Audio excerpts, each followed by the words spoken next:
រួចពីលោកឆាន់ចេញជាស្អីទៅមើលក្នុងប្រគល់តែអ្វីដែលយើងឧទ្ទិសទៅគឺសេចក្តីល្អរបស់យើងយល់ទេឧទាហរណ៍កុំនិយាយពីញាតិដែលស្លាប់ទៅឧទាហរណ៍អញ្ចេះការឧទ្ទិសបុណ្យគឺជាការគេហៅថាផ្នែកចិត្តវិញ្ញាណស្មើលើកឧទាហរណ៍អញ្ចេះប្អូនម្នាក់ទៅមើលល្ខោនទៅមើលរឿងកំ pl ែងម្នាក់ទៀតអត់បានទៅទេប៉ុន្តែអ្នកមើលរឿងកំ pl ែងហ្នឹងត្រឡប់មកវិញនិយាយរឿងប្រាប់និយាយពីសបាយវិញនិយាយចេញចេះនិយាយទៅអ្នកដែលមិនបានទៅមើលហ្នឹងក៏អជាមួយសើចជាមួយដែរអហ៎សើចគេដែរនឹងអត់បានទៅមើលទេប៉ុន្តែម្នាក់ទៀតនិយាយរឿងសបាយហ្នឹងមកយើងសបាយដែរពួកញាតិជាប្រែតដូចគ្នាគាត់មិនបានមកធ្វើជាមួយយើងក៏ប៉ុន្តែ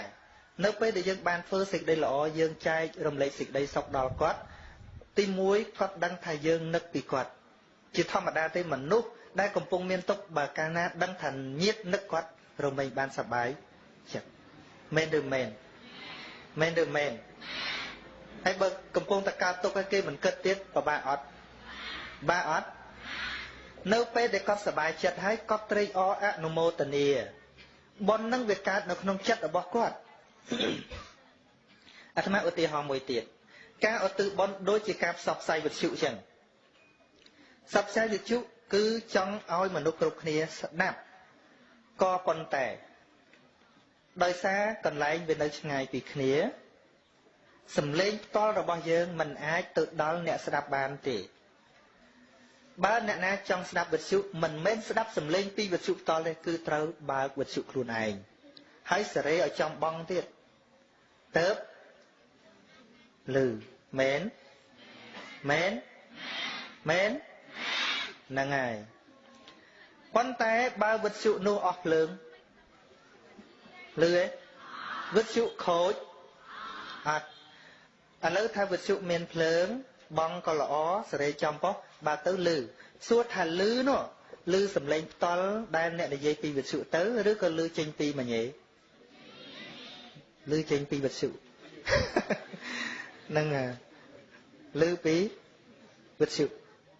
ឧទាហរណ៍មួយទៀតបងប្អូន message ទៅនរណាម្នាក់តែ I miss you so much ហើយក៏សិនទៅហ្នឹងនិយាយយកអត់ដឹងអី I miss you so much ដល់ពេលម្នាក់ទៀតគេបើកទូរស័ព្ទឡើងតឹងចេញមកអូ I miss you much reply ទៅវិញ I miss you too ហើយចុចសិនទៅខាងនោះបើកទៅតឹងចេញមកសួរថាតើអក្សរដែលយើងសរសេរហ្នឹងវារត់ទៅទូរស័ព្ទគេឬក៏វានៅតែក្នុងទូរស័ព្ទយើងដដែលនៅដដែលហ្នឹងតែដែលអាលើតទៅនោះណាដោយសារទូរស័ព្ទគេមានភ្លើងមានថ្មមានសេវាហើយក៏ចេញអក្សរនៅនោះតែសួរថាអក្សរហ្នឹងបាត់ពីទូរស័ព្ទយើងទេអត់ទេ check កន្លែងសិននៅដដែលហើយ miss you so much មិននៅយ៉ាងដែរតាមពិតវាគ្រាន់តែជាប្រព័ន្ធតែប៉ុណ្ណោះជាធម្មពលជា energy ជាធម្មពលតែប៉ុណ្ណោះតែអក្សរពិតប្រកបអត់បានរត់ទៅទេយល់ទេយ៉ាងណាមិញបុណ្យដែលយើងឧទ្ទិសទៅដូចគ្នាអញ្ចឹងណាគ្មានបុណ្យណាហោះទៅឲ្យញាតិយើងទេកុំចាញ់បោកអាចារ្យប្រូពេករៀននៅវិចេះខ្លះទៅក្មេងសម័យថ្មីក្មេងសម័យកុំព្យូទ័រយល់ទេយើងយល់បុណ្យឲ្យច្បាស់ថាបុណ្យគឺជាសេចក្តីល្អឧទាហរណ៍មួយទៀតបងប្អូនទៅរៀននៅផ្ទះប្រឡងចប់ពីនេះទៅបានចប់បាក់ឌុបអីទៅរៀននៅភ្នំពេញឆ្ងាយពីផ្ទះណាកាន់តែឆ្ងាយណាប្រសិនបើពេលបងប្អូនប្រឡងជាប់ឯណោបងប្អូនក៏ផ្ញើសម្បត្តិមកជូនលោកឪពុកឬក៏ទេទូរស័ព្ទមកសួរលោកមកប្រាប់លោកឪពុកថាពុកម៉ែខ្ញុំប្រឡងជាប់ហើយខ្ញុំបានការងារធ្វើហើយតាមពិតពុកម៉ែមិនបានទៅរៀនជាមួយយើងទេតែពេលដែលគាត់ដឹងលទ្ធផលថាយើងបានប្រឡងជាប់យើងបានការងារហើយយើងបានមនុស្សជាទីពឹងឧទាហរណ៍មានអ្នកធំណាមួយជាទីពឹងរបស់យើងម៉ែឪគាត់ដឹងថាអូកូនអញមានផ្លូវប៉ុណ្ណេះគាត់អរទេសប្បាយចិត្តទេលុយដែលគាត់ចំណាយប្រហែលគាត់គ្មានប្របាក់ចិត្តអីតិចទេពេលហ្នឹងគឺអស់ទៅដោយល្អគឺឃើញកូនបានដល់ទីដៅយ៉ាងណាមិញពពួកញាតិជាប្រែតដូចគ្នាអញ្ចឹងដែរគាត់កំពុងមានទុក្ខបើសិនជាគាត់ដឹងថាកូនធ្វើសេចក្តីល្អហើយឧទ្ទិសចំពោះគាត់ សំខាន់ទី1គឺគាត់សប្បាយចិត្តទី1ដឹងថាកូនធ្វើល្អកូនមិនធ្វើអាក្រក់ពីព្រោះកាលណាកូនធ្វើអាក្រក់ប្រកាសជាធ្លាក់ដោយគាត់ដែរឧទាហរណ៍ម្យ៉ាងទៀតឧទាហរណ៍ច្រើនតិចណាយើងមានទោសត្រូវគេចាប់ដាក់គុកអញ្ចឹងញាតិយើងនៅឯឆ្ងាយនេះខ្វល់ខ្វាយដើម្បីជួយដោះយើងប៉ុន្តែញាតិនឹងមិនដឹងថាពឹងឯណាទៅពឹងមនុស្សអាក្រក់ដូចគ្នាទៅពឹងចោលមួយទៀតឲ្យជួយយើងដឹងយើងអត់សប្បាយចិត្តទេពីព្រោះថាអាគាត់នឹងគេកំពុងតាមចាប់ដែរនោះរឿងអីមកជួយអញឲ្យចេញពីគុកបានដូចគ្នានឹងយើងអត់បានធ្វើទានជាមួយមនុស្សល្អយើងធ្វើជាមួយមនុស្សអាក្រក់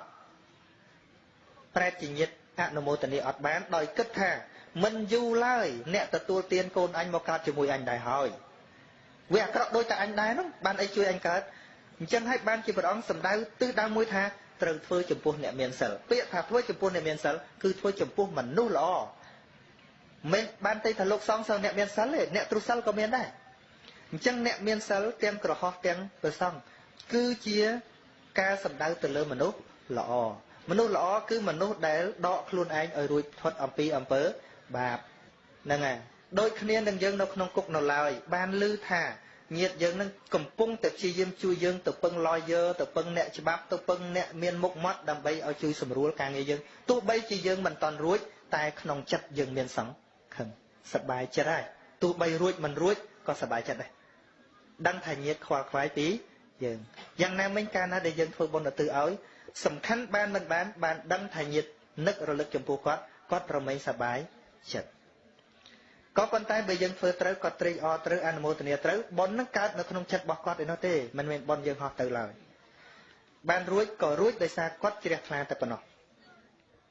នឹងអាត្មានិយាយបែបគិតបន្តិចមិនបែបធ្លាប់ជឿទេគឺថាពន្យល់ធ្វើម៉េចបងប្អូនជាអ្នកសិក្សារៀនសូត្របាទទៅនិយាយបែបហ្នឹងឥឡូវម៉ោងដល់ហើយប៉ុណ្្នឹងចឹងណាដែលយើងនៅរាប់បាតទៀតហ្នឹងហើយសនំពររឿងពពោធិព្រឹកអី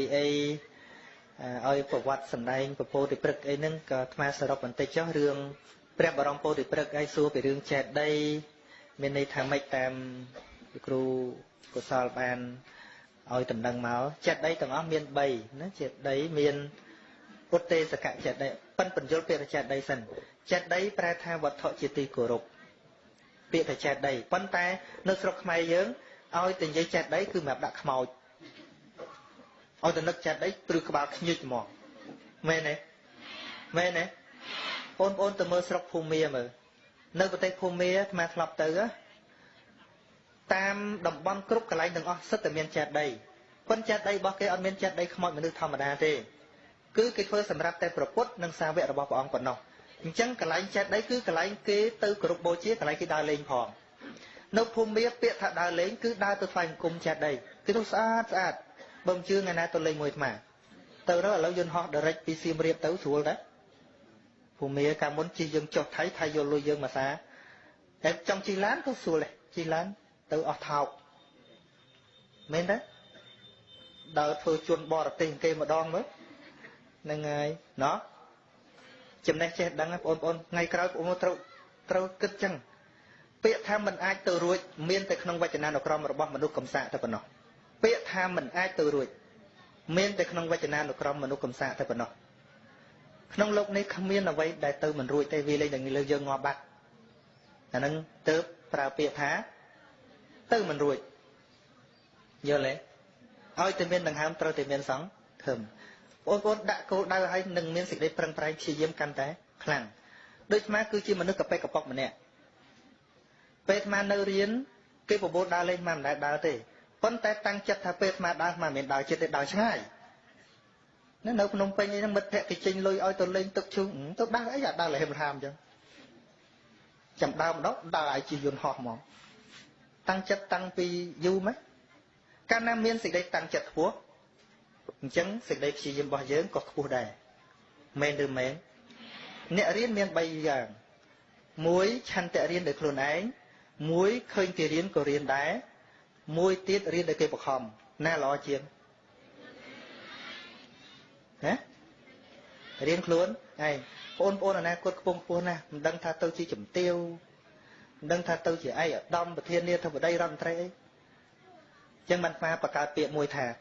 នៅពេលដែលដុំដីមិនតន់ចេញពីដៃអ្នកក្រវែងគេមិនអាចប៉ាន់ស្មានចម្ងាយនៃការរត់របស់ដុំដីបានឡើយដូចបងប្អូនចឹងអាយុប៉ុណ្ណេះគ្មានណាទាយអនាគតបានទេអ្នកបើយាយខាងនេះអាត្មាទាយបានអនាគតបានតែមកឈូសមួយតែប៉ុណ្ណោះទេមែននិយាយទៅអន់ពេកមែនទេប៉ុន្តែអាយុ60 70ហើយគ្មានទៅចប់ថ្នាក់អីតទៅទៀតទេមែនដូចឃើញថ្ងៃចិត្តអស់ស្ដង់គុតហើយវាគ្មានអីទៀតទេគង់តែយប់ហើយតែយើងឥឡូវនេះប្រហែលថ្ងៃទឹកម្រេះហើយឃើញទេឃើញកំ plong ហើយមើលទៅនឹងប្រុសទាំងស្រីជាទំពាំងស្នងឬស្អីញាតិញោមនៅខាងនេះលមុំដល់ពេលថាលាហើយបងប្អូនលាហើយចៅទឹកដីនឹងស្រុកទេសនឹងទុកឲ្យចៅចំណន់ក្រោយគួរនិយាយចឹងទៅយល់ទេយាយយល់អត់ហ្នឹងតែស្រុកទេសនេះគឺក្មេងៗនេះទេគេអ្នករៀបចំហ្នឹងហ្នឹងចឹងបងប្អូនកំពុងរៀនសូត្របើមានកំណត់នឹងមួយអាត្មាគិតថាល្អកុំតន់អាចចង់សបាយលហេមលហាមចាំពេលយើងដើរគឺថាដើរមានន័យដើរគឺដើរក្នុងកិត្តិយសដើរក្នុងលក្ខណៈសិក្សាណាជនជាតិបារាំងមួយគាត់និយាយថាចំណេះចេះដឹងពិតប្រាកដមិនមែនត្រូវចេះតែពីសាលារៀនទេនៅពេលដែលយើងបញ្ចប់កម្មសិក្សាមិនឈ្មោះថាយើងចេះដឹងគ្រប់គ្រាន់ទេពីព្រោះចំណេះដឹងភាគច្រើនបានពីលោកគ្រូអ្នកគ្រូឲ្យតែចំណេះដឹងពិតប្រាកដដែលយើងឆ្នៃទៅជាចំណេះដឹងរបស់យើងមួយយ៉ាងទៀតដោយហេតុពីរយ៉ាងទី1អានច្រើនទី2ដើរច្រើននោះទើបជាចំណេះដែលយើងយកមកបញ្ចូលយើងបានពីសាលាហើយបង្កើតទៅជារបស់យើងអាចតែងទៅជាសភៅអាចតែងទៅជាច្បាប់អាចធ្វើឲ្យអ្នកដទៃសិក្សាបានគឺដោយសារការដើរប៉ុន្តែដើររបស់ខ្មែរយើងយ៉ាប់ហ្មងបងប្អូនដើរគឺដើរលេងតែហ្មងមើលអ្នកដើរមកលេងគោវត្តពួកបរទេសវាមានអប្រិយមួយអាកណ្ដុងវាធំវាមានសភៅវាថតហើយវាសិក្សាពីប្រវត្តិទៅវិញលក់គ្រាន់តែលក់អារូបថតហ្នឹងរួចស្ហុយវាបាត់ឯខ្មែរយើងមកថាទៅលេងមកដល់ឃើញថ្មអីថ្មធំមិនដែលឃើញចេះស្អីផងមែនទេបានទៅទឹកឈូម្ដងទៅតែហែលទឹកទៅអង្គរវត្តម្ដងទៅឃើញអីឃើញតែថ្មព្រោះចេះអីអត់នឹងឯងដើរអត់ចេះគេដើររៀនយល់ទេដើររៀនហើយយើងកុំដើរលេងពេលដើរលេងគ្មានប្រយោជន៍ប៉ុន្តែគេលេងផងគេសប្បាយផងគេចេះដឹងផងហ្នឹងហើយអញ្ចឹងបងប្អូនត្រំបន្តិចខំសិក្សាខំរៀនសូត្ររឿងដើរលេងមុននឹងក្រោយនៅពេលដែលបងប្អូនមានលុយកាក់មានសិទ្ធិក្នុងការដើរបងប្អូនចង់ដើរទៅណាក៏បាននៅពេលដែលយើងមានសមត្ថភាពអីស្រុកខ្មែរដើរតាមបាទឹកជុំហើយ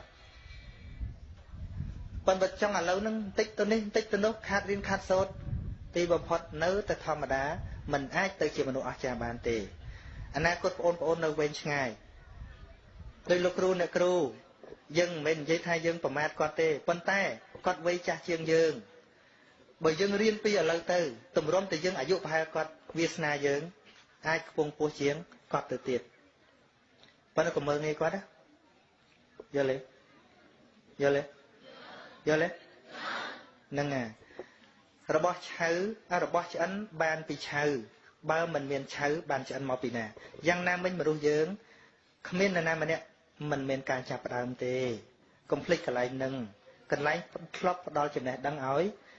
យើងបងប្អូនថ្ងៃអនាគតទៅជួយរៀបចំបន្តស្រុកទេសយើងហ្នឹងតាមតំបន់នីមួយកុំភ្លេចធាតដើម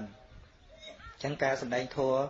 ដែលអាត្មាមានមកប៉ុណ្ណេះរឿងពោអីដូចប្របាក់និយាយអស់ម៉ោងបាត់ហើយមានការបដិស្ថានតមកគឺជាអាត្មាចង់បញ្ជាក់បន្តិចថានៅស្រុកភូមិមានហ្នឹងគឺថាកន្លែងដើរលេងរបស់គេគឺគេមានព្រះចេតិយចេតិយមាន3គឺទេសកៈចេតិយបានដល់ពុទ្ធរូប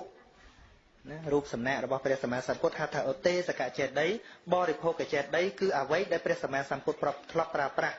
ធ្លាប់គង់អាស្រ័យនៅជាកុដិជាសាលាជាវត្តឬក៏ជាព្រះបរមពោធិព្រឹក្សឬក៏ស្បង់ស្បៃត្រៃជីវរទាំងអស់នឹងឯងហៅថាបរិភោគចេតិយនឹងវត្ថុជាទីគោរព មួយទៀតហៅថាធាតុចេតិយគឺព្រះអធិធាតុរបស់ព្រះអង្គព្រះធាតុរបស់ព្រះអង្គនឹងចឹងមកពីយើងទម្លាប់ស្រុកខ្មែរយើងកាលណានិយាយរឿងពោយើងដឹងថាកន្លែងព្រាយនៅមែនឲ្យតាណាដើមពោស្លឹកច្រាវពេលយកព្រឺកបល់ញៀចនឹងអត់ទេទៅមើលស្រុកប្រទេសពីរអាត្មាទៅឃើញខុសគ្នាភូមាហើយនឹងលង្កាគឺនិយមពោធិព្រឹកខ្លាំងមែនទែនគ្រប់សាលាគ្រប់ភូមិគឺមានហើយថ្ងៃសៅរ៍ថ្ងៃអាទិត្យនឹងគ្រូនាំសិស្សទៅថ្វាយអង្គមចេតិយថ្វាយអង្គមគឺថាមើលទៅសប្បាយចិត្តនឹងឲ្យ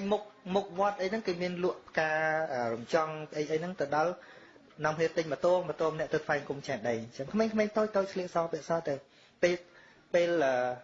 សៅរ៍ថ្ងៃសៅរ៍ថ្ងៃអាទិត្យហ្នឹងគឺថាសិស្សសាលាទៅរៀននៅវត្តហ្នឹងរៀននៅវត្តប្រសងឬក៏អ្នកចេះដឹងតែងតែបរៀនពីពុទ្ធសាសនាព្រោះពុទ្ធសាសនាប្រវត្តិសាស្ត្ររបស់ស្រីលង្កាវាពាក់ព័ន្ធមួយពុទ្ធសាសនាហ្នឹងអញ្ចឹងហើយឲ្យតម្លៃពពោធិព្រឹកនឹងខ្លាំងមែនទែនប្រធាននឹងក៏ខ្លាំងណាស់ដែរយើងមើលបើគេមិនជ្រះថ្លាខ្លាំងទេគេមិនអាចធ្វើប្រាសាទមាសថ្វាយពុទ្ធសាសនាទេនៅស្រីលង្កាមានប្រាសាទមាសមួយកន្លែងជាកូមកែវនឹងប្រាសាទមួយនឹងដំបូលក៏មាសដែរដំបូលក៏មាសពីដានក៏មាសគិនតែអាផ្ទាំងផ្កាឈូកធំហ្នឹងប្រមាណ10ប្រមាណ100ហ្នឹងគឺសិតតែមាសទៅទ្វាក៏មាសមិនដឹងថាប្រមាណតោនមាសទេធ្វើនឹងបូជាគុណរបស់ព្រះសម្មាសម្ពុទ្ធនៅភូមានៅជ្វេតកងចេតិយហ្នឹងចេតិយមួយហ្នឹងគ្រាន់តែដំបូលខាងលើអបកពូលចេតិយហ្នឹងមាស60តោនឃើញទេសួរថាគេជ្រះថ្លាមែនទែនអ្នកមានស្រុកគេហ្នឹងគឺអ្នកមានធ្វើបុណ្យហ្មងគេសប្បាយធ្វើបុណ្យហ្មងដូចជាមិនសូវសប្បាយរឿងស្រីក្មេងទេសំទោសទៅលោកប៉ះពាល់អីហ្នឹងគេសប្បាយចិត្តអញ្ចឹងធ្វើបុណ្យធ្វើកុសលហ្នឹងអញ្ចឹងបានថាយើងសម័យនេះគឺជាសម័យសកលភាវូបនីយកម្មយើងមិនត្រូវរងចាំតែគេមកផ្សព្វផ្សាយអរិយធម៌របស់គេនៅស្រុកខ្មែរយើងទេយើងត្រូវរៀនឲ្យច្រើនដើម្បីដើរទៅមើលប្រទេសគេវិញអាចពេលក្រោយយើងនឹងផ្សាយរបស់យើងទៅគេវិញណាយើងរាល់ថ្ងៃដូចឡប់ចាំទទួលរបស់គេតនសម័យប៉ុន្តែគេយកគេកំអែលរបស់គេយកមកទម្លាក់ស្រុកខ្មែរយើងតាំងពីអាសក់អីហ្នឹងក៏ងៃក៏ងយអត់ហ៎មិនតន់មានពេលណាមួយយើងយកអរិយធម៌យើងទៅសាបឲ្យគេបន្តិចសោះនិយាយទៅដូចកូនភ្នងមួយនៅកូនភ្នំឯណាទៅប្រៀបពីពិភពលោកវិញអញ្ចឹងបានអាទៅឥណ្ឌាអាដាក់ទង់ជាតិខ្មែរបើប៉ុណ្ណានៅដើរហើយពួកឥណ្ឌាវាស្គាល់តែថៃឯងវាហៅអាចារ្យអាស្មាន no not អាចារ្យ I am Cambodian ហ្នឹងឲ្យវាហៅដេគុណឲ្យវារៀនហៅយើងឲ្យខំគឺយើងត្រូវទៅផ្សព្វផ្សាយឲ្យគេស្គាល់ខ្មែរយើងផងហើយយើងឥឡូវនឹងអង្គុយចាំឲ្យតាណាឃើញផ្លែកតិចទទួលធ្វើតាមគេឃើញផ្លែកតិចធ្វើតាមគេមិនតន់មានមោទនភាពអីទៅប្រាប់គេឲ្យគេធ្វើតាមយើងវិញសោះណែបើយើងពិតជាអស្ចារ្យនៅបរទេសអង្គរវត្តយើងល្បីមែនទែនណាល្បីមែនទែនអស្ចារ្យណាស់ប៉ុន្តែបើគេប្រាប់ថាខ្មែរគេមិនស្គាល់ទេណាបើនិយាយពាក្យថាអង្គរវត្តពិភពលោកណាក៏ស្គាល់ដែរយើងមានរបស់គូអួតគេបើយើងគិតមើលយើងមានភាសាយើងអត់មានលួចពីណាសោះយើងមានប្រពៃណីយើងមានវប្បធម៌យើងមានជាតិសាសន៍យើងមានដីរបស់យើងរឿងយើងប្លន់ពីណាអត់មានសោះយ៉ាប់តែយើងអត់ព្រមកែច្នៃរបស់យើងឲ្យទៅជាអស្ចារ្យដើម្បីបង្ហាញគេវិញគេចាប់អារម្មណ៍ដូចនៅអូស្ត្រាលីលោកអភិបាលក្រុងខ្មែរយើងក៏ធ្វើអភិបាលក្រុងគាត់ថានៅពេលប្រជុំ concert គេតំណាងតន្ត្រីប្រទេសមួយមកគាត់ថាទេខ្មែរយើងបើទៅលោតគេលោតមិនឈ្នះគេទេណារំលោតអីយើងលោតតាមគេអញ្ចឹងគាត់យកអាល្បែងគោះត្រឡោករបស់ខ្មែរយើងពួកបរទេសវាអង្គុយចំហមាត់មើលគឺទៅត្រឡោកធ្វើភ្លេងកើតកត្រៀនថ្លក់កត្រៀនថ្លក់អញ្ចឹងទៅវាអស់ចាយខ្មែរល្អមើលអញ្ចឹងបានថាយើងមានរបស់ល្អមើលច្រើនមែនទេយើងមិនព្រមនាំគ្នាលេងទៅយកអាបាសអាបងកាប់គ្នាពេញទៅវត្តចិត្តទៅឆ្ងល់ដូចលប់កទូអស់អាលីងទៅណាមែនប្រទេសជិតខាងដែលចង់បានរបស់យើងណាបើយើងមិនថ្លៃគ្មានអាណាចង់បានទេយើងមានរបស់ល្អច្រើនណាស់បើយើងពិតជាអស្ចារ្យគឺថាយើងត្រូវតែផ្សាយរបស់យើងឲ្យគេស្គាល់សង្ឃឹមបងប្អូនសម័យក្រោយនេះឯងនឹងការប្រតិធម៌ទេសនារបស់អាត្មាមកប៉ុណ្ណឹងសំគួរដល់នៅពេលវេលានៅបញ្ចប់តែប៉ុណ្ណេះឯងអេវ៉ាំងអើយលឺតិចមើលអេវ៉ាំងលឺជាងហ្នឹងអេវ៉ាំង នឹងឥឡូវប្រកាសប្រាក់បូជាពធញាតិញោមនិងបងប្អូនទាំងអស់គ្នាលោកគ្រូអ្នកគ្រូចូលបូជាពធទេសនាបានចំនួន770000អូប្រាក់ចូលបនទេចូលបនមកពីនោះហើយហ្នឹងនឹងមកពីនោះហ៎នឹងចូលបនមកពីនោះ570000ហើយប្រាក់បូជាវត្ថុ3550000 5500បើបូកបញ្ចូលគ្នាទៅ5និង3 8វាទៅជា920,000 92500ហើយមានញាតិញោមចូលសរុបហ្មងទៀតអូលោកអាចារ្យទៅមិនអោយមកហ្មងទៀតទេ10 100 1000 10000 សែនចឹងមិនក៏ខុសគ្នានេះដល់30នេះមាន100000ជាងណាអញ្ចឹងនេះអាចារ្យឲ្យនេះអញ្ចឹងឯផ្សេងអញ្ចឹងបូកចូលគ្នាទៅវាទៅជា35បូក11នឹង46 3000បូកនឹង5000អូ8000នឹង5000 10000ជាងទៀតណាហើយនេះអ្នកទៅចូលតាមក្រេខាងក្រោមនេះថែមផ្សេងទៀតញាតិញោមដែលបូជាតាមក្រេអាត្មាសុំអត់ទោសសុំមិនអានឈ្មោះទាំងអស់គ្នាទៅនាំយូរគាត់ម៉ោងហើយអាត្មាសរុបតែម្ដងអ្នកចូលតាមក្រេហ្នឹង110,000ទៀតហើយនឹង$45មិនដឹងប្រហែលណាសរុបត្មងទៅបែបជាង1លានហ្នឹងឯងទាំងប្រាក់បុណ្យទាំងអីទាំងអស់ណាចាំមើលលោកគ្រូ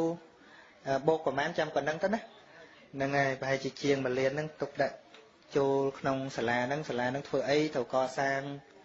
សេនាសនៈព្រះអង្គអីណាហើយម្យ៉ាងទៀតសម្រាប់បត្រៃបិដកមានទូតម្កល់ហើយឬក៏ត្រូវការទូទៀតឬក៏ចង់បានទូទៀតសម្រាប់ដាក់ហ្នឹងហើយអញ្ចឹងមានប្រាក់សម្រាប់ទូប៉ុន្តែអត់បានយកមកទេចាំឲ្យគ្រូកសលទៅយកណាហ្នឹងហើយសូមអនុមោទនានឹងត្រឹមទីទៀតបងប្អូនណាត្រឹមទីទៀតថតវីដេអូល្អមើលខ្ញុំកណាសូមក្រាបថ្វាយបង្គំព្រះភិក្ខុវេរបញ្ញាសានជាប្រជាអធិការមណ្ឌលព្រះពុទ្ធសាសនាមនីរដ្ឋសូមក្រាបថ្វាយបង្គំព្រះកណាព្រះតរានុថេរៈគ្រប់ព្រះអង្គខ្ញុំបាទសូមគោរពសិលវ័នសិលវតីលោកតាលោកយាយអ៊ំពូមីងបងប្អូនពុទ្ធបរិស័ទទាំងអស់ដែលបាននិមន្តនិងអញ្ជើញមកពីទីជិតទីឆ្ងាយនៅក្នុងកម្មវិធីបុណ្យការសាមគ្គីនិងដង្ហែគម្ពីរព្រះត្រៃបិដកនាឱកាសនេះ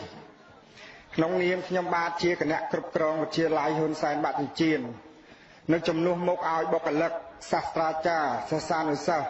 ទាំងអស់សូមសម្ដែងនៅការអរព្រះគុណ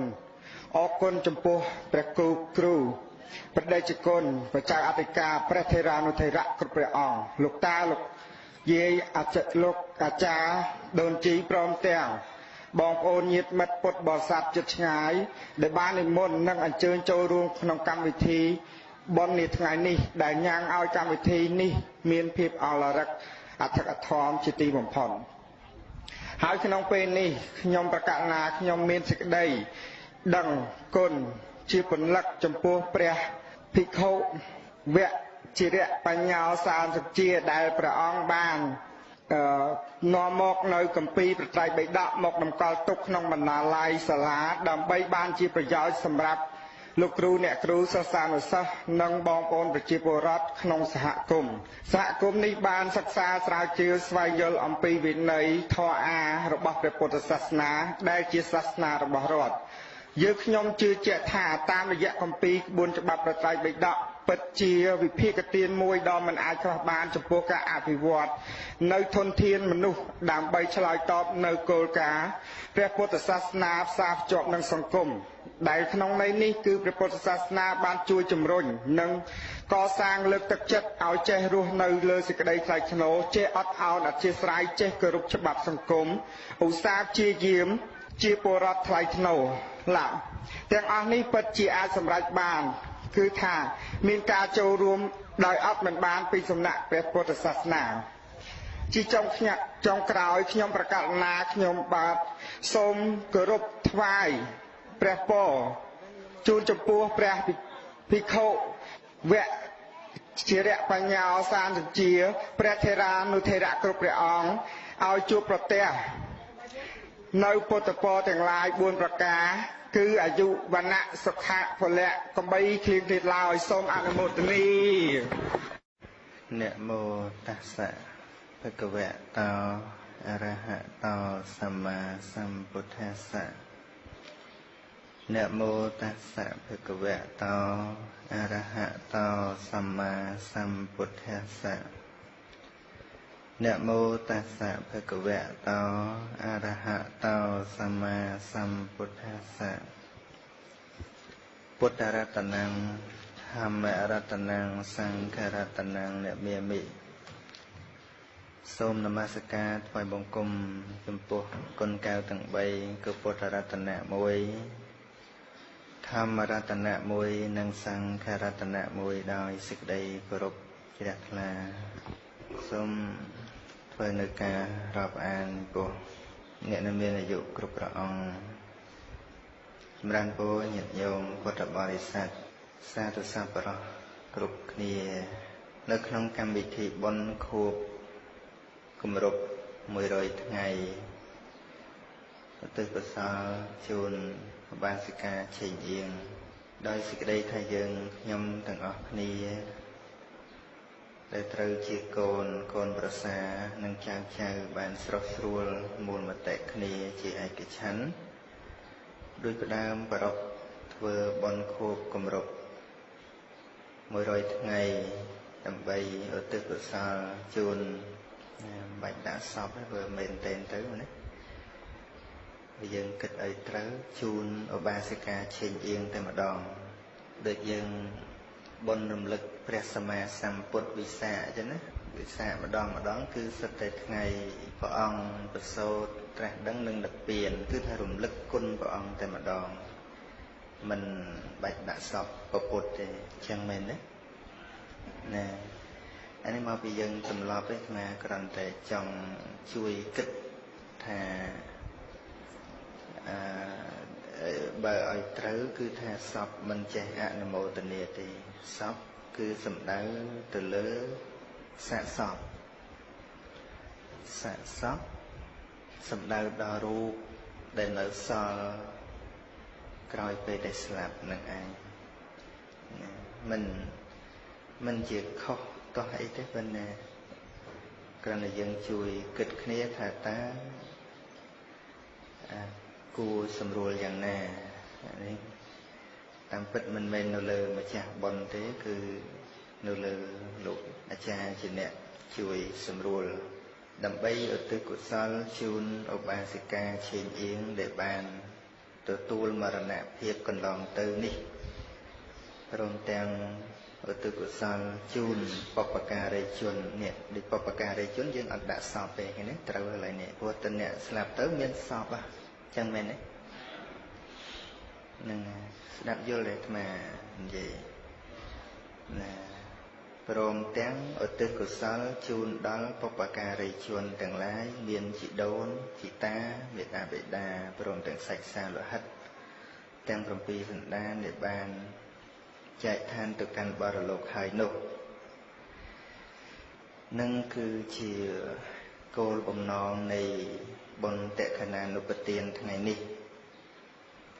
ដែលប្រារព្ធធ្វើឡើងនៅនាបរិវេណវត្តមនីរតនារាមស្ថិតនៅភូមិថ្នល់បំបែកសង្កាត់រលៀបក្រុងពោធិ៍សាត់ខេត្តពោធិ៍សាត់រៀបចំកម្មវិធីនៅថ្ងៃសៅរ៍ទី